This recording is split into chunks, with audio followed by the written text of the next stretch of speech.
그러므로 우리가 믿음으로 의롭다 하심을 받았으니 우리 주 예수 그리스도로 말미암아 하나님과 화평을 누리자.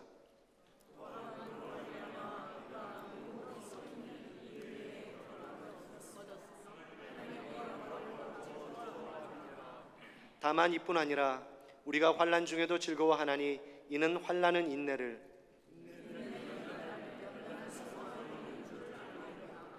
소망이 우리를 부끄럽게 하지 아니함은 우리에게 주신 성령으로 말미암아 하나님의 사랑이 우리 마음에 부은 바 됨이니.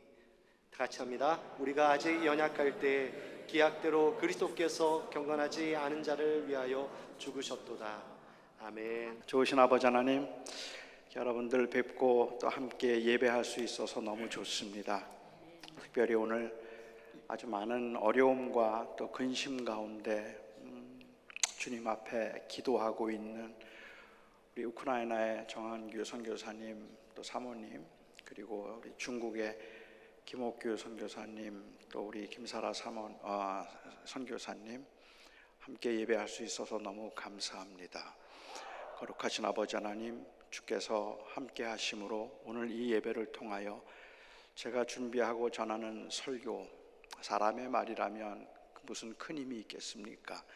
하지만 주께서 간절히 기도하는 것은 주께서 저의 설교를 통해서 성령께서 각자에게 말씀하여 주시고 위로하여 주시고 새 힘을 주시옵소서. 예수님의 이름으로 기도하옵나이다. 아멘. 요즘 여러분은 어떻게 지내십니까? 잘 지내시나요? 평안하신가요? 뭐 늘 그랬던 것처럼 저는 아주 잘 지내고 있습니다. 사람이 살면서 언제나 즐거운 일만 있는 건 아니니까 뭐 때로는 조금 걱정스럽고 짜증스러운 일들이 일어나기는 하지만 아무리 힘이 들고 어려워도 하나님 앞에 기도하고 제 마음을 천국에 집중하면 그러면 제 마음속에 평안이 찾아오고 기쁨이 생깁니다. 제가 이제 곧 눈물도 수고도 땀도 없는 그 영원한 나라에 들어가서 영원한 안식을 누리면서 살겠구나라고 그렇게 생각을 하고 상상을 하면 지쳤다가도 힘이 생기고 아무리 저를 힘들게 만드는 사람들에 대해서도 용서하고 싶은 마음이 생기고 저보다 잘 나가는 사람들을 보아도 뭐 괜찮습니다. 잠깐 힘들었다가도 그냥 천국만 생각하면 저절로 마음의 위로가 되니까요. 천국에서는 어차피 산과 골짜기가 다 평지가 될 테니까 뭐 지금 세상에서는 굴곡이 좀 있더라도 그냥 괜찮다는 생각을 합니다. 요즘 세상에서 들리는 이야기들은 온통 우울한 이야기들 뿐이고 뭐 이제 뭘 하면서 살아야 되나 생각하면 그러면 잠이 오지 않을 만큼 걱정이 밀려오다가도 예수님께서 십자가의 죽으심으로 제게 허락하신 그 영원한 하나님의 나라 천국을 생각하며 제가 그냥 찬송을 부르거나 아니면 그 영생에 관한 하나님의 말씀을 읽으면 그게 그렇게 위로가 될 수가 없습니다. 그냥 힘들었다가도 힘이 저절로 생겨요. 그래서 저는 항상 기뻐하라는 말씀이 무슨 말씀인지 이해할 수 있을 것 같고 환난 중에도 즐거워하라는 이 말씀은 제가 장차 누리게 될 그 영광스러움, 그 풍요로운 삶을 생각한다면 이거는 저에게 무리한 요구가 아니라 그것은 어쩌면 믿음의 당연한 결과일지 모르겠다는 생각으로 충분히 이해가 됩니다. 세상에서는 아무리 부족하고 힘이 들어도 하늘의 영광을 생각하면 이 땅에서 누리는 그 환난의 경함이 천국에서의 그 영광의 중함에 비할 바 되지 않기 때문에 그냥 저절로 미소가 생기고 저절로 기쁨이 솟아오릅니다. 두려움도 없고 뭐 걱정도 사실 없습니다. 주님 오실 날 기다리면서 그냥 살아가면 되니까요. 제가 진심으로 이렇게 고백할 수 있다면 얼마나 좋을까요? 아마 어쩌면 여기에 계신 꽤 많은 분들은 성숙한 신앙, 믿음 생활을 생각하면 이런 모습을 연상하실지 모르겠어요. 만일 제가 그렇게 살고 있다면 아마도 여러분들이 보실 때 저는 부러움의 대상이기는 하지만 존경의 대상은 아닐 겁니다. 왜냐하면 저는 다른 종류의 사람이기 때문에 그래요. 터미네이터나 혹은 슈퍼맨의 능력을 보면 우리는 굉장히 부럽지만 그들을 그렇게 존경하지는 않습니다. 왜냐하면 그 능력이 있으면 좋겠다는 마음을 가질 만큼 그거는 우리가 갖고 싶은 것이더라도 사실은 우리와는 다른 종류의 사람이라고 생각하기 때문에 그렇습니다. 그런데 우리가 기대하는 우리 성숙한 신앙인의 모습은 이런 모습이에요. 환난 가운데도 슬퍼하지 않고 고난 가운데 있지만 영원한 하나님의 나라를 생각하면 두려움이 없고 걱정이 없는 그러한 그 초연한 상태에 이르는 것을 우리는 기대하고 있기 때문에 그렇게 살 수 없는 우리 자신의 모습에 대해서 대단히 낙심하기도 하고, 그리고 우리가 참 하나님 앞에 죄송함을 갖게 되기도 합니다.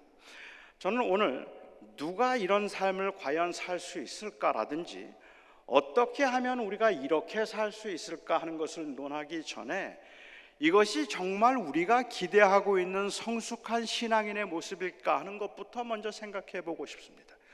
우리가 정말로 기대하고 있는 이 성숙한 신앙인의 모습이 어떠한 어려움과 환난에도 흔들리지 않는 그러한 담대한 모습을 의미하는 것일까라는 것이죠. 이 세상에서의 삶을 다 부질없는 것으로 보고 장차 우리가 누리게 될 그 풍요로운 삶을 생각하면서 기쁨을 유지하고 위로를 받는 것이 과연 그리스도인들이 추구하고 있는 궁극적인 회복의 모습일까 말입니다. 우리는 성경에서 특별히 본문에서 바울이 기뻐한다, 나는 환난 중에 즐거워한다라고 말할 때 환난 가운데 즐거워한다는 말, 하나님의 영광을 바라보며 오히려 오직 그 영광 때문에 즐거워한다는 이 말이 무엇일까 하는 걸 한번 생각해 보고 싶습니다. 제가 처음에 말씀드렸던, 처음에 드렸던 질문으로 다시 한번 돌아가 보죠. 여러분은 지금 사는 게 즐거우십니까? 지금 사는 게 평안하십니까? 저는 요즘에 제가 언제 제일 기뻐하는가 한번 생각해 보았습니다.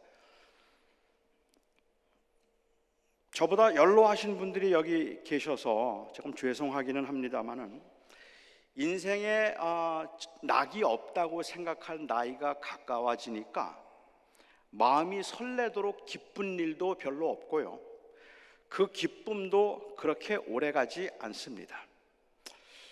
요즘 제가 크게 웃을 일이 없어요.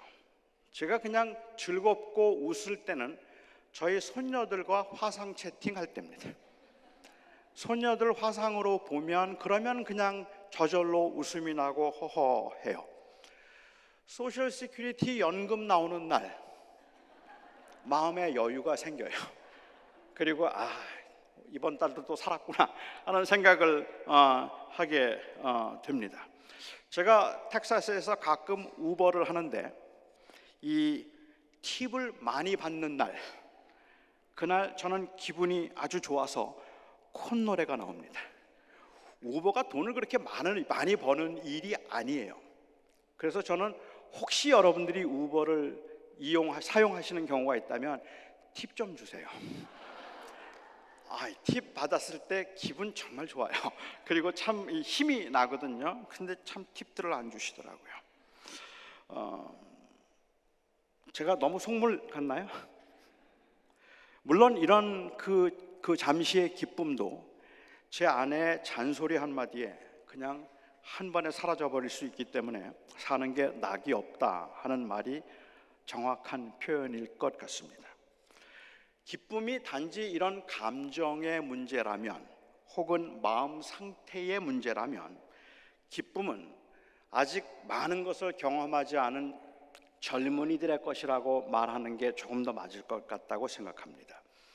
기쁨의 감정은 경험의 숫자와 반비례하고 기쁨의 감정은 성취 가능성에 대한 기대감과 비례하기 때문에 그렇습니다. 힘든 상황에서도 기뻐할 수 있는 것은 그것은 그래도 잘 될 것이라는 기대감이 있을 때 가능하다는 말입니다. 힘들게 학업을 하고 있지만 그래도 내가 이 학업만 마치면 그러면 괜찮아질 것이라는 그 기대감이 있기 때문에 힘든 중에도 오히려 여유를 가지고 기뻐할 수 있는 것이죠. 버겁게 일하고 궁핍하게 살면서도 내가 지금 열심히 살면 언젠가는 내가 그래도 내 생활이 안정될 수 있을 것이라는 그 기대감 때문에 사람들은 살아가면서 그래도 어려운 중에도 위로를 받고 어려운 중에도 기운을 힘을 낼 수 있기 때문에 그렇습니다. 전도서의 기자가 너희는 청년의 때 곧 인생에 아무 낙이 없다고 할 해가 이르기 전에 창조주를 기억하라고 하신 이 말씀의 의미가 무엇일지 여러분 이해가 되시죠? 제가 왜 요즘 저의 삶을 아무 낙이 없다고 할 해가 가까워졌다고 말하는지 여러분들 이해가 되십니까? 제가 지금보다 더 좋은 집에 살 가능성은 없습니다. 나름대로 꽤 열심히 지금 애를 쓰고 있기는 하지만 제 다리가 더 건강해지지는 않습니다. 저는 지금보다 더 나아질 거라는 기대감보다는 시간이 지나면 지날수록 점점 더 약해질 것이라는 그러한 생각을 가지고 있어요. 그리고 그건 사실입니다. 저는 시간이 지나면 지날수록 아마도 5년쯤 후에 여러분들을 뵙는다면 그때는 거동이 더 불편해질 수도 있을 거예요. 지금보다 더 나아질 것이라는, 더 건강해질 것이라는 가능성은 별로 없어요. 제가 지금보다 돈을 더 벌 것이라는 기대감도 저에게 없어요. 혹시 복권이 당첨된다면, 그렇다면 몰라도, 아니면 제가 알지 못했던 유산이 한국에 있는 걸 우연히 발견이 된다면 몰라도 그냥 정상적으로 생각해서는 저는 지금보다 더 잘 살기는 어렵습니다. 그냥 살아내고 있을 뿐이지 점점 더 정리가 안 돼서 새로운 일에 도전해서 이룰 수 있다는 가능성도 희박하고, 제가 그래서 목회를 다시 해서 무슨 교회를 성장시키고 큰 교회를 한번 이루어 보겠다는 그러한 꿈조차도 갖는 것이 별로 의미가 없을 만큼이나 저는 살아가면서 더 나아질 거라는 기대보다는 이제는 지금 남은 생애가 얼마가 되었던 지금은 정리하는 시간이라는 생각이 더 커요. 그러니까 아무 낙이 없다고 할 해가 가까워진, 이미 청년의 때는 지나간 그 나이가 되었다고 볼 수도 있을 것 같습니다. 청년의 특징은 더 나아질 수 있거나 아니면 새로울 수 있다는, 혹은 새롭게 시작할 수 있다는 그 가능성에 대한 기대감이기 때문에 그렇습니다. 요즘은 무엇을 기대할 수 없는 이 미래의 불확실함 가운데 살고 있어서 청년들조차도 꿈과 희망을 갖기보다는 오히려 그냥 어떻게 살아낼 수 있을까를 고민하고 있는 이 시대의 청년들을 보면서 안타까운 마음이 있기는 하지만, 여전히 그래도 청년들의 그 아이콘은 그것은 할 수 있다는 겁니다. 뭔가 새로울 수 있다는, 지금보다 나아질 수 있다는 가능성이겠죠. 어쩌면 그리스도인들의 기쁨도 이런 기대감에서부터 비롯된 것인지도 모르겠습니다. 이미 인생의 허무함을 알고 있는 그리스도인들은 많은 희생과 그리고 많은 수고가 있는 인생을 살아가고 있지만, 믿음으로 살아가면서 우리가 기뻐하는 것은 주님이 다시 오실 때 내 모든 수고를 보상해 주실 것이고, 지금 이 땅에서는 아무런 기대감도 없이 그냥 그럭저럭 살아내야 되는 그러한 삶이지만, 그렇지만 주님의 나라에 들어갔을 때 주님께서 우리를 새롭게 하시고 회복시키셔서 영광 가운데 즐거움을 누리게 하실 것이라는 그 기대감 때문에 우리는 어쩌면 믿음으로 이 땅을 살아내고 있는지도 모르겠다는 겁니다. 천국에 가면 아프지 않아도 돼. 천국에 가면 더 이상 눈물 흘리지 않아도 돼. 천국에 가면 이렇게 이 차별을 받거나 아니면 이렇게 천대를 받으며 버겁게 살지 않아도 돼. 천국 가면 대접받으면서 살 수 있을 거야. 이런 기대감 때문에 환난 가운데도 천국을 생각하면서 참고 있는 것인지도 모르죠. 저는 이런 생각에 크게 이의가 없기는 하지만 만일 그것을 우리가 기대하고 있는 종말적 기쁨이라고 부른다면 저는 그것은 지나치게 우리의 삶을 이원화시키고 있는 것은 아닐까 하는 우려가 생기기는 합니다. 제가 고등학생 때입니다. 수련회를 가면 그 수련회에서 즐겨 부르던 찬송이 있습니다. 손양원 목사님이 지으셨다는 주님 고대가입니다. 이 나 환자들을 위해서 평생을 사역하시고 그리고 이 신사참배를 반대하셨다 옥고를 치르시고 결국은 나중에 이 어려움을 겪으셨던 이 손양원 목사님이 주님 고대가를 작사하셨다고 해요. 낮에나 밤에나 눈물 머금고 내 주님 오시기를 고대합니다. 가실 때 다시 오마 하신 예수님, 오 주여 언제나 언제나 오시려나이까. 여러분 상상이 되십니까? 고등학생이 찬송을 부르면서 오 주님 언제나 오시려니까 내 주님 오실 날만 눈물 머금고 고대합니다. 이 찬송을 부르고 눈물을 줄줄 흘리고 있는 모습을 여러분들은 상상이 되십니까? 제 그런 모습을 보면서 한 선배가 저를 보고 너의 신앙은 심각하게 비관적이고 심각하게 허무적이라고 저를 한번 책망한 적이 있었습니다. 고등학생이 연인을 만나는 것, 애인을 만나는 것도 부질없는 일이요, 학위를 받아도 좋은 직장에 취직을 해도 새 집을 장만해도 다 부질없는 것뿐이라 그 기쁨은 세속적인 것이니 오 주여 언제나 오시려나이까. 주님 오실 날만 그저 기다리며 하루하루 살 뿐입니다. 이렇게 고백하고 있는 청년의 모습을 과연 건강한 모습이라고 부를 수 있겠느냐는 말입니다. 바울은 로마서 1장부터 4장까지 그가 의롭다함을 받게 되는가, 사람은 어떻게 의롭다함을 받게 되는가 하는 그 칭의에 관해서 상세하게 설명을 했습니다. 어떤 사람들은 그리고 5장부터 8장까지가 성화와 거룩에 관한 이야기를 다루고 있다고 말하기는 하지만 그렇게 뚜렷이 딱 구분될 수 있는 것은 아니니까 거기에는 의견이 좀 분분할 수 있을 것 같아요. 하지만 바울이 성화에 관한 칭의에 관한 이야기, 우리가 어떻게 의롭게 되는가 하는 것에 관한 이야기를 하고 난 다음에 이렇게 의롭게 된 사람은 어떻게 살아야 하는가에 관한 이야기를 이어서 하고 있다고 보는 것은 상당히 설득력이 있습니다. 바울은 우리가 믿음으로 말미암아 하나님과 화목하게 되었다라고 그렇게 이야기를 했어요.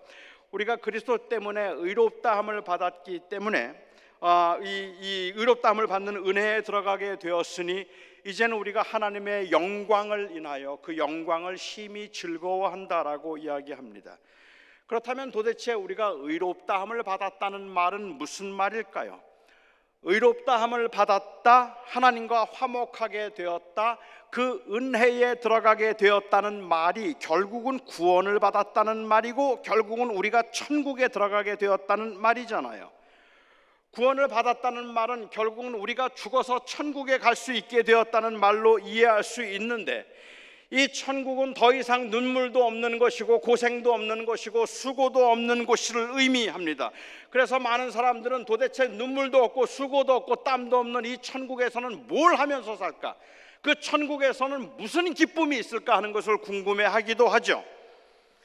믿음 생활을 잘한 사람들은 혹시 여러분들이 퍼시 콜레라고 하는 분이 쓰신 퍼시 콜레라고 하는 사람이 쓴 내가 본 천국이라는 책을 혹시 읽어보셨는지 모르겠습니다. 그 내가 본 천국이라는 책에 보면 믿음 생활을 잘한 사람들은 천국에서 좋은 집에 산대요. 그리고 믿음 생활을 잘 못한 사람들은 천국에서 아파트에서 산대요.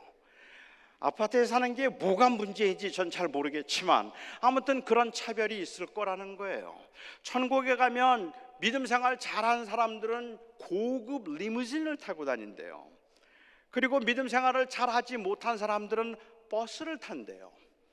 역시 저는 버스를 타는 게 왜 문제가 되는지 그건 도대체 이해를 하지 못하겠지만, 그렇지만 그분의 그 책에서 자기가 경험한 보고 온 천국에 의한다면 그런 이 화려함으로 인한, 다시 말하면 세상에서 채워지지 않은 쾌락이, 그리고 그 만족이 채워짐으로 인한 기쁨이 그곳에서는 넘칠 거라고 말을 하고 있는 거예요.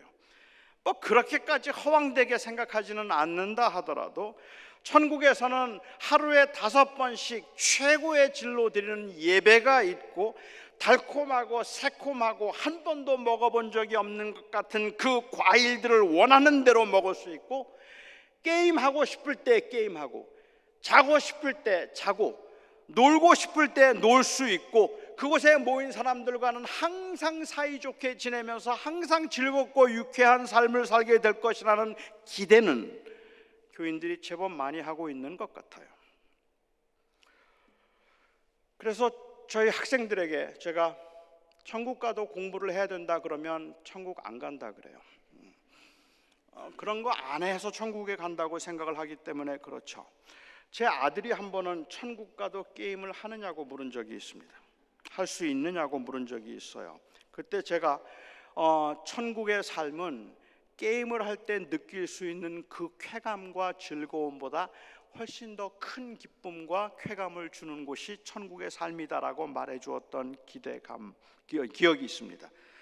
하지만 이런 기대에 대한 확신이 있다면 여러분, 솔직히 이 땅에서는 뭘 해도 재미가 없습니다.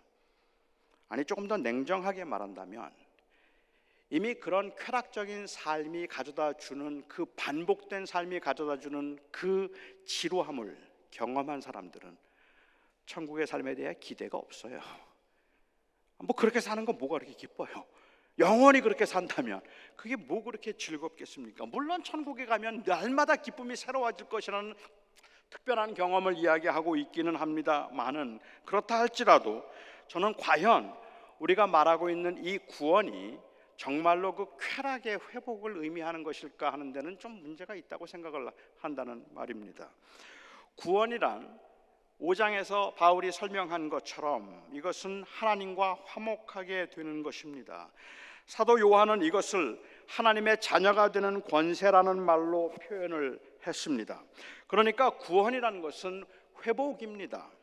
회복인데, 잃어버린 바 되어서 절망 중에 살고 있던 사람들에게 하나님의 다스림이 회복되는 것입니다. 회복이라는 것은 내 기쁨이, 그리고 내 만족이 회복되는 것을 의미하는 것이 아니라 하나님의 하나님 되심이 회복되는 것을 의미하는 겁니다. 천국에 가서 천국이 기쁘고 즐거운 이유는 그냥 천국에 가면 또 역시 내가 주인이 되어서 이 모든 것들이 나를 어떻게 기쁘게 해줄까, 저 과일은 나를 어떻게 기쁘게 해주며 저 사람들은 어떻게 나를 기쁘게 해주며, 그래서 내가 어떻게 그곳에서는 정말로 최고가 되어서 마음껏 최고의 질로 누리며 살 수 있을까. 이것이 천국의 삶이 아니라, 천국에서 진정으로 회복되어야 되는 것은 나를 지으시고 나를 만드시고 나와 동행하시고 역사의 주인이 되시고 내 생명을 주관하셨던 그 하나님의 주권이 온전히 회복되는 겁니다. 그러니까 천국 삶의 특징은 하나님의 하나님 되심이 회복되어서 모두가 다 그 하나님을 진정으로 인격적으로 예배하게 되는 겁니다. 그 하나님을 인격적으로 사랑하고 섬기게 되는 것, 그것이 바로 천국이라는 말입니다.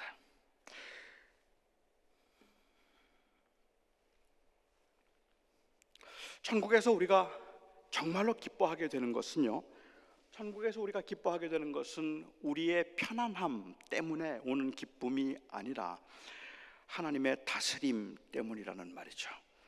이 말을 바울은 2절에서 이렇게 표현했습니다. 그로 말미암아 우리가 믿음으로 서 있는 이 은혜에 들어감을 얻었으며 하나님의 영광을 바라고 즐거워한다. 하나님의 영광을 즐거워한다. 대부분의 영어 성경에서는 So we rejoice in hope of the glory of God. 하나님의 그 영광에 대한 소망, 하나님이 영광을 받으신다는 사실로 인한 그 기쁨, 이것이 회복됨으로 인하여 우리는 즐거워하게 될 것이다 라고 말하고 있는 겁니다. 환란이 인내를, 인내가 연단을, 그리고 연단이 소망을 이룬다고 할 때 이 소망은 결국은 하나님의 영광에 대한 소망이지 나의 형통함에 대한 소망이 아닙니다.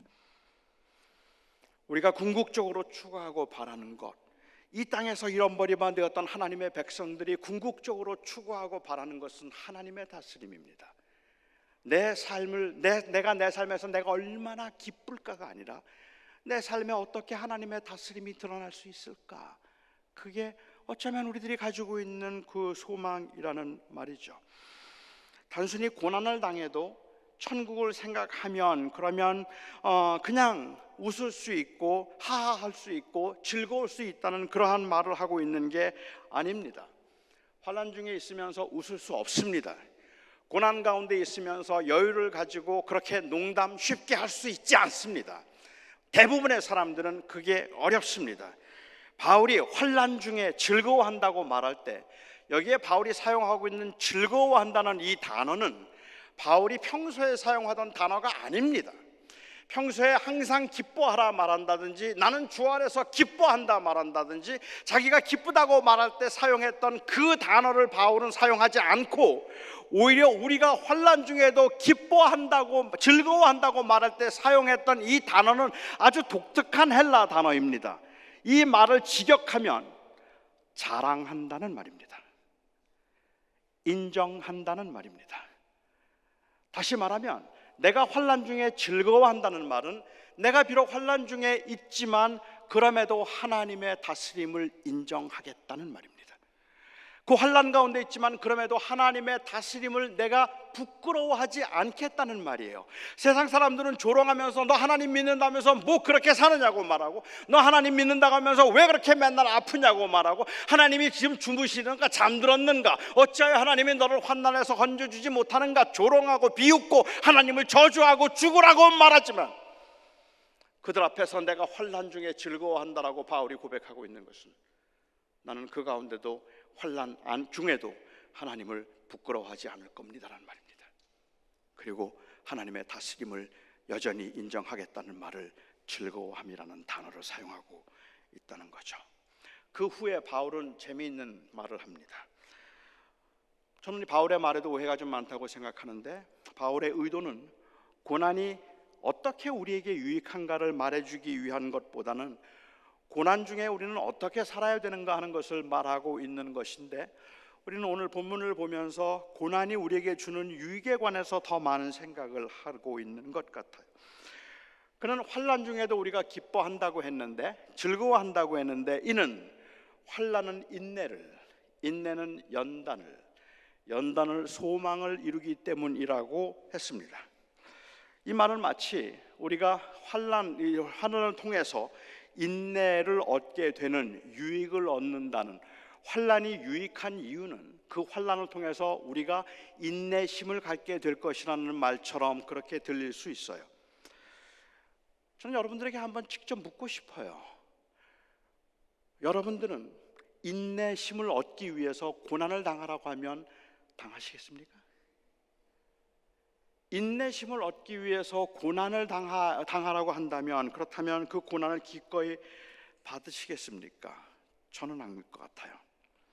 현대인들이 인내심을 최고의 미덕으로 여기지 않는 것도 물론 있겠다 싶은데, 제가 한국에 있을 때 남들보다 인내심이 좋다는 것을 드러내기 위해서 저는 아무리 아파도 아프지 않은 척했고 아무리 화가 나도 화가 나지 않는 척했습니다. 저희 아버님의 좌우명이 참을 인자 셋이면 살인을 면한다. 그래서 참으셨어요. 많이 참으셨던 건 지금 제가 살면서 경험하는 바로는 저희 어머님 때문에 힘드셨나 봐요. 그래도 참을 인자 셋이면 살인을 면한다. 억울하지만 참자. 뭐 그렇게 생각을 하셨는지 모르겠습니다. 그리고 그 참음, 인내심이 굉장한 미덕인 것처럼 그렇게 보여졌습니다. 요즘은 제 아내가 저보고 자꾸 음식 먹다 뭐 흘린다고, 그리고 운전하면 자꾸 차선 밟는다고, 영감, 할아버지 놀려요. 하지만 저는 정말 잘 참습니다. 더 늙어서 버림받을까 봐 그냥 영감이 왜 이렇게 밥을 흘려 꼭 참습니다. 도대체 운전을 어떻게 하는 거야? 옛날하고 많이 달라졌네. 늙었어. 꼭 참습니다. 제가 그걸 잘 참고 있는 이유는 물론 버림받을까 봐, 나중에 더 늙고 나면 진짜로 정말 저를 어떻게 할까 두려워서 그래서 그냥 참고 있어요. 저의 이런 인내심, 굉장한 믿음이죠. 그렇죠? 정말 훌륭하고 탁월한 믿음이라고 부르실 수도 있을지 모르겠는데, 참을성을 키우기 위해서 고난을 받는다면 그런 엄청난 고난을 받기에 과연 그 참을성이 가치가 있는가라는 의문이 저는 고난을 당하는 사람들을 보면서 생깁니다. 참을성이 없는 조급함, 그것이 곧 미숙함을 의미하는 경우는 제법 많겠지만, 그렇지만 참을성이 과연 그런 가치가 있는 걸까라는 의문이 좀 생긴다는 말이죠. 고난을 참을성의 열매라고 보는 것도 사실은 이 고난을 통해서 참을성이 생긴다고 보는 것도 사실은 저는 잘 이해가 되지 않는 부분이기는 한데, 고난이 언제나 참을성을 가져다 주지도 않아요. 고난을 많이 당해서 그래서 마음이 많이 상한 분들 혹시 보셨나요? 고난이 많았기 때문에 인내심이 생긴 게 아니라 고난을 많이 받으면 조급함이 생겨요. 그리고 괜히 그냥 사람들이 불편해지는 그러한 경우도 굉장히 많아서, 고난이 곧 인내심을 가져다 준다는 공식도 맞는 공식이 아닌 것 같습니다. 여기에 인내라고 번역된 단어의 원래 의미는 짓누르다입니다.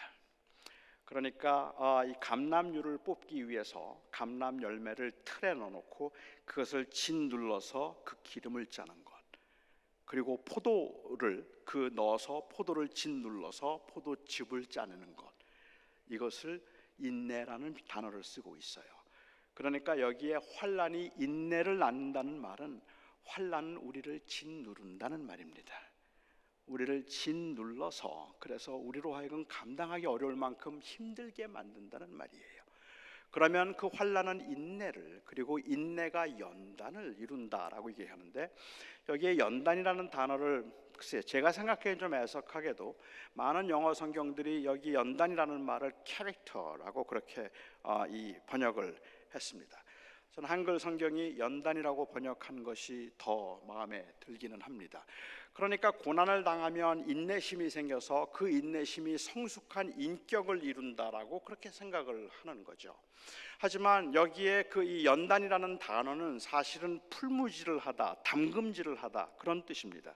그러니까는 동전을 만들 때 그것을 눌러서 담금질을 해서 강하게 만드는 것을 의미하는 것이죠. 고난이 훌륭한 인격을 이루도록 하기 위해서, 고난을 당하면 그 고난은 사람들에게 인내심을 줄 것이고, 그 인내심은 결국은 그 사람으로 하여금 이제 훌륭한 인격자가 되게 할 것이라고 이야기를 해서, 고난받는 사람들에게 고난이 유익하다고 말한다면, 오늘 바울이 과연 그 말을 하고 그 말을 하고 있을까에 저는 좀 이의가 생긴다는 말입니다. 우리의 궁극적인 소망은 훌륭한 인격자가 되는 것도 아니에요. 저희는 훌륭한 인격자 되기 위해서 고난을 받으라고 한다면 글쎄요, 잘 모르겠어요. 우리의 그리스도인들의 궁극적인 삶의 목적은 훌륭한 인격자가 되어서 사람들에게 존경을 받는 것이 아니라, 우리가 고난 가운데도 하나님을 인정함으로 하나님을 영화롭게 하는 것입니다. 그 주님을 인정하여 주님을 높이는 것이 우리의 궁극적인 우리의 삶의 기쁨이고 목적이죠. 그러니까는 꼭 이것을 인과관계로 생각해서, 고난을 당하면 고난은 우리에게 인내를 주고, 인내는 우리를 훌륭한 인격자로 만들 것이니, 그래서 그 훌륭한 인격자로 하늘에 소망을 두게 한다는 말로 그렇게 인과관계로 볼 것이 아니라, 저는 그냥 강조형으로 보고 싶은 거예요. 환난을 당하면 환난은 우리를 짓누릅니다. 환난을 당하면 환난은 우리를 그냥 담금질을 하는 것처럼 우리를 힘들게 만든다는 말입니다. 하지만 환난을 당해서 그 환난이 우리를 짓누르고 우리를 힘들게 만들면 만들수록 하늘을 향한 소망이 커진단 말이에요. 그러면 우리가 소망을 이룬다라고 이야기를 해요. 무슨 소망이요? 무슨 소망? 이제 더 이상 고난받지 않을 것이라는 소망? 아니요. 언젠가는 하나님의 다스림이 나타날 것이라는 소망입니다. 언젠가는 하나님의 다스림이 온전하여져서 지금 이렇게 살을 짓누르고 있지만 세상에 정의가 행해질 것이며 이 세상에 불의하고 악한 일들이 사라질 것이고 오직 하나님의 공의와 하나님의 자비와 하나님의 선하심만이 온전하게 드러나는 그 날이 곧 임할 것이다. 그리고 나는 그 날을 고대하며 환난 중에도 참는다라고 이야기를 하고 있는 겁니다. 우리가 추구하는 종말론적인 기쁨이란 단순히 눈물도 수고도 없는 곳에서 내가 누리게 될 영광에 대한 소망으로 인한 기쁨이 아니라 하나님의 하나님 되심이 온전히 드러나서 우리가 오늘도 예배하면서 영광 영광 찬송을 불렀는데 우리가 진정으로 신령한 마음으로 그리고 정말 성실한 마음으로 하나님 앞에 그 예배를 진실하게 예배를 드렸다면 우리가 지금 이 예배를 통해서 우리가 원하는 건 예배 끝에 내가 느끼는 기분 좋은 감정이 아니잖아요. 예배 끝에 내가 원하는 건 하나님이 정말 영광을 받으셨으면 좋겠다는 거 아닌가요? 그래서 우리는 영광을 돌리는 거 아닌가요? 내 감정에 상관없이 내 느낌에 상관없이 하나님은 그냥 하나님이십니다. 그 하나님을 높이고 싶습니다. 그런데 이 불완전한 세상에서는 그게 온전히 되지를 않아요. 그렇게 하나님께 영광을 돌린다고 찬송을 부르는데 제 머릿속에는 자꾸 딴 생각이 들어가고 제 머릿속에서는 자꾸만 데이드리밍을 하기도 하고 저는 그렇게 하나님께 영광을 돌린다고 하는데도 그런데도 불구하고 저의 중심식이 죽짐이 되지 않냐고 사람들이 자꾸 보이기도 해서 그냥 불완전한 예배를 하고 있는 거죠.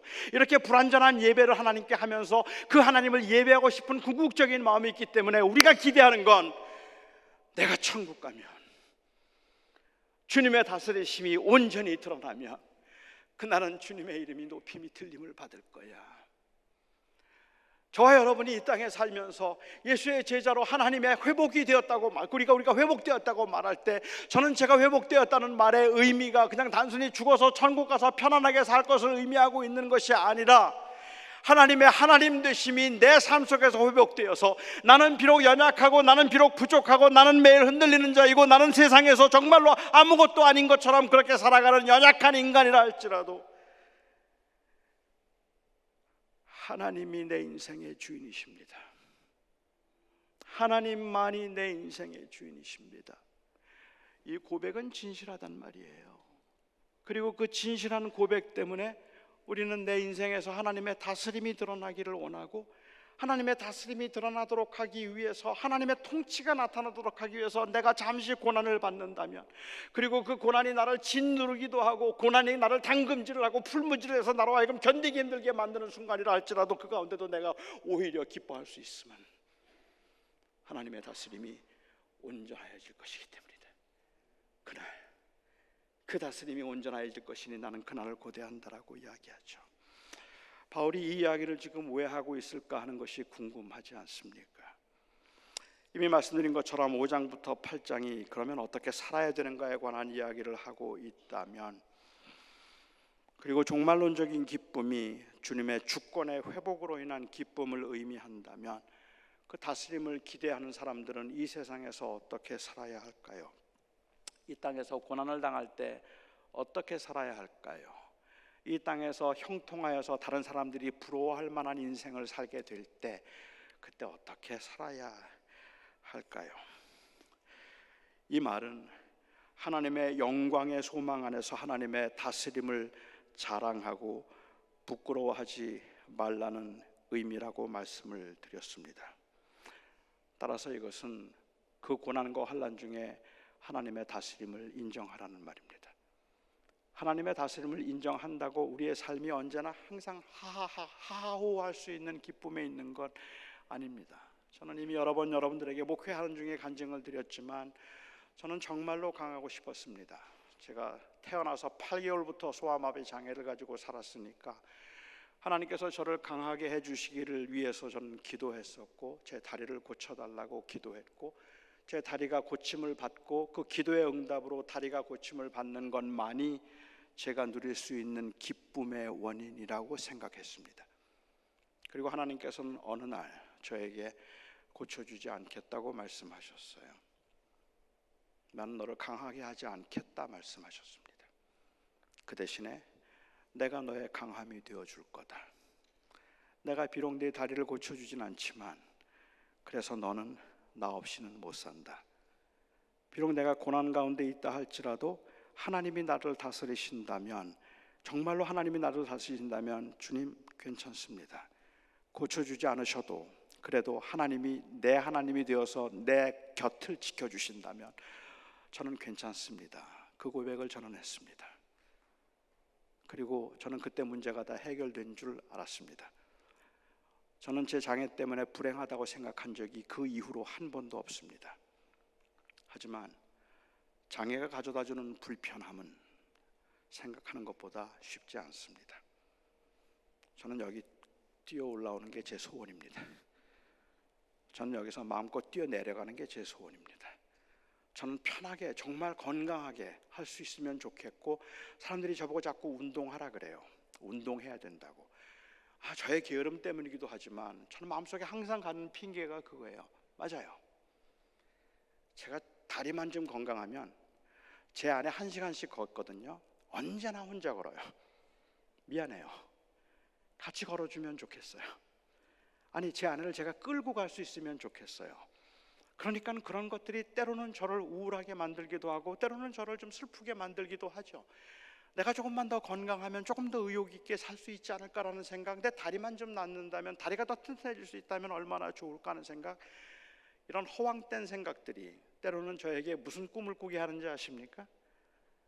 제가 한번 피츠버그에 집회를 갔는데요, 거기에 한 공학 박사 한 사람이 일 만났어요.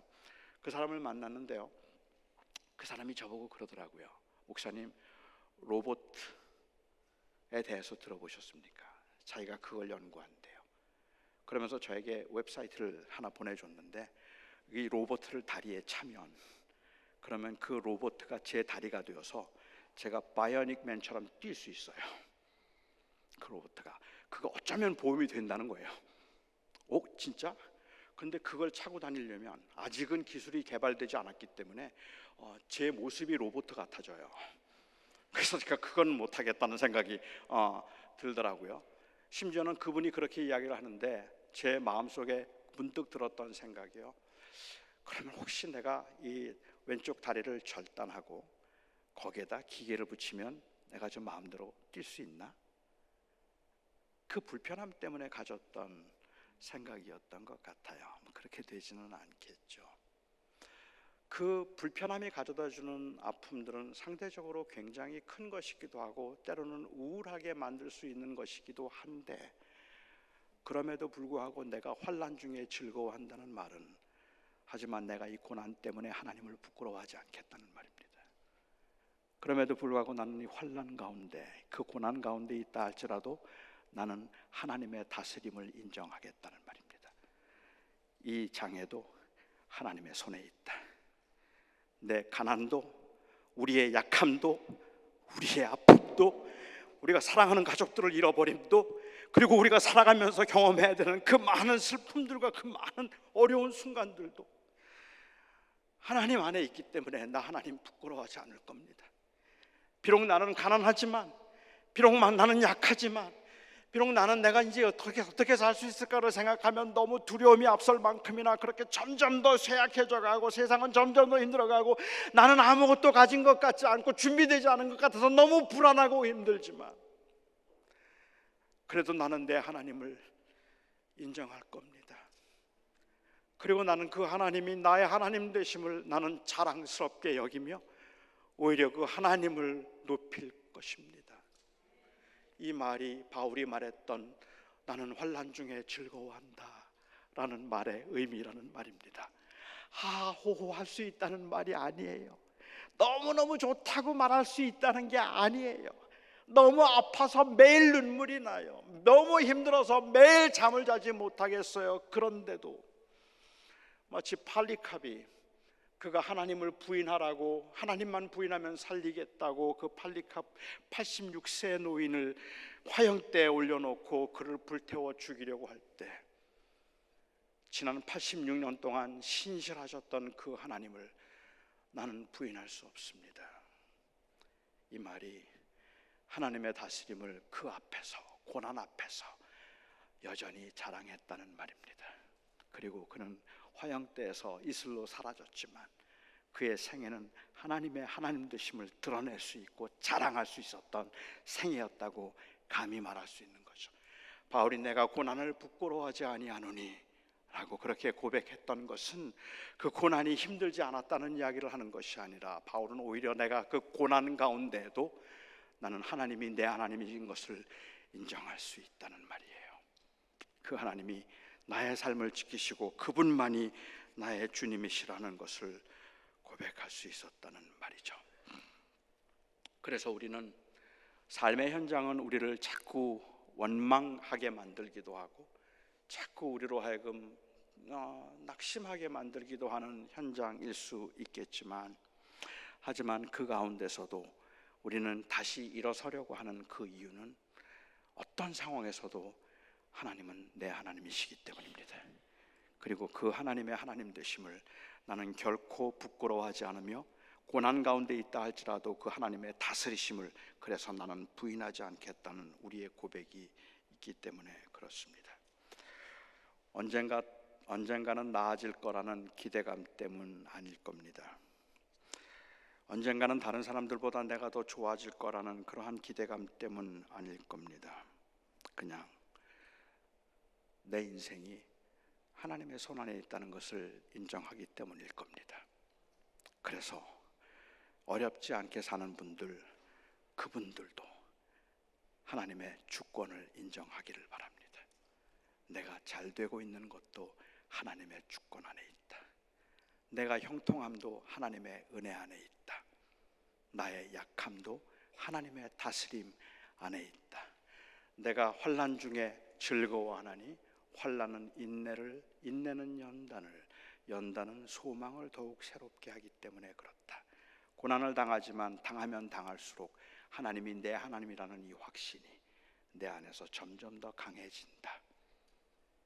여러분, 이 고백 때문에, 이 고백으로 환난 가운데도 일어설 수 있게 되기를 소망합니다. 기도하겠습니다.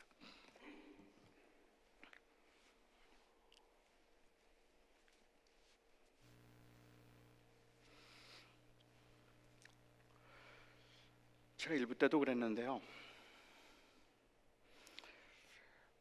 우리 한길교회 교인들을 보니까 안 그럴 줄 알았는데 자꾸 눈물이 나요.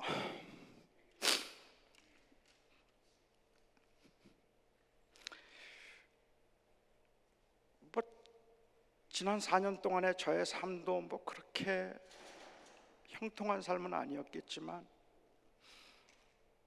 그냥 오랜만에 여러분들의 얼굴을 보면서 어떻게 살았을까, 얼마나 아팠을까, 그런 생각을 하면 그냥 마음이 좀 그래요. 사실 저는 여러분들에게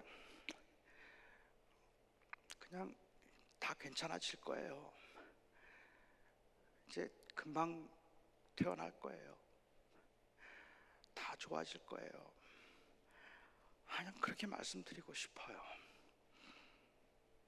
그런데 어쩌면 그렇지 않을 수도 있을 것 같아요.